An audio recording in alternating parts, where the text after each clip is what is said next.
এখন কেউ বাংলাদেশের সঙ্গে কথা বললে সেটা ভারত হয়ে নয়, বাংলাদেশ হয়ে। আর এই পরিবর্তনটাই দিল্লির আত্মবিশ্বাসে ধাক্কা দিচ্ছে।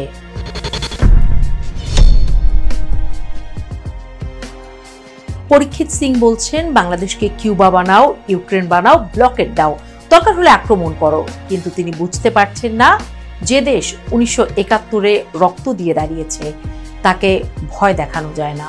বাংলাদেশের আত্মবিশ্বাস এখন তার অর্থনীতি, সেনাশক্তি এবং জনগণের ইচ্ছায় গাথা। চিকেন নেকের কাছে সেনাপ্রধানের ঘুরে আসা কোনো কাকতাল নয়, এটা ভারতের প্রতি নীরব বার্তা। বাংলাদেশ এখন নিজস্ব কক্ষপথে চলছে, এমনটাই কথা হচ্ছে সামাজিক যোগাযোগ মাধ্যমে। তুরস্কের ড্রোন, চীনের জেট কিংবা নিজস্ব মনোবল সবকিছু মিলিয়েই এই বাংলাদেশ দক্ষিণ এশিয়ার নতুন বাস্তবতার নাম, যে বাস্তবতায় ভারত প্রথমবারের মতো অনুভব করছে বাংলাদেশকে আর নিয়ন্ত্রণ নয়, এখন তাকে সম্মান করতে হবে।